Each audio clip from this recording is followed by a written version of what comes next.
Hey, I'm Donald Bell, and today we're taking an official first look at the Motorola Xoom.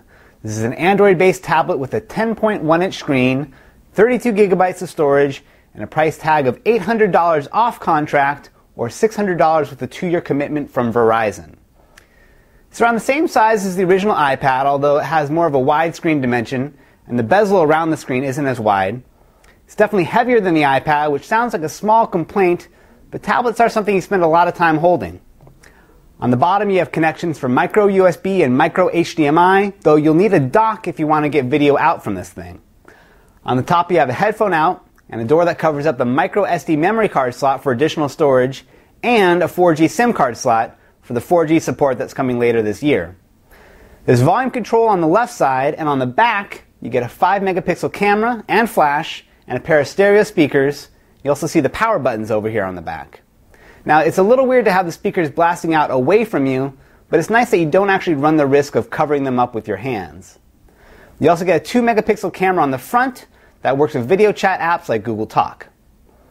One of the biggest differences between the Xoom and all of the Android tablets we reviewed in 2010 is the lack of tactile navigation buttons on the home screen. And this is a good thing. Controls for back, search, and menu have all moved onto the touchscreen thanks to the latest version of Android made specifically for tablets.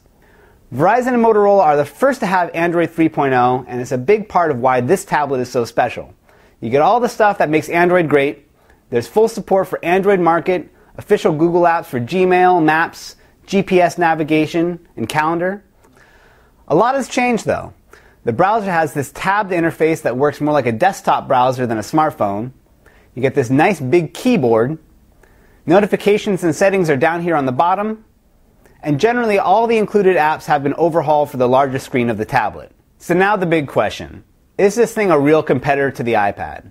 From my perspective, there's no doubt. It's fast, it's pretty, and you can see that a lot of thought went into the execution.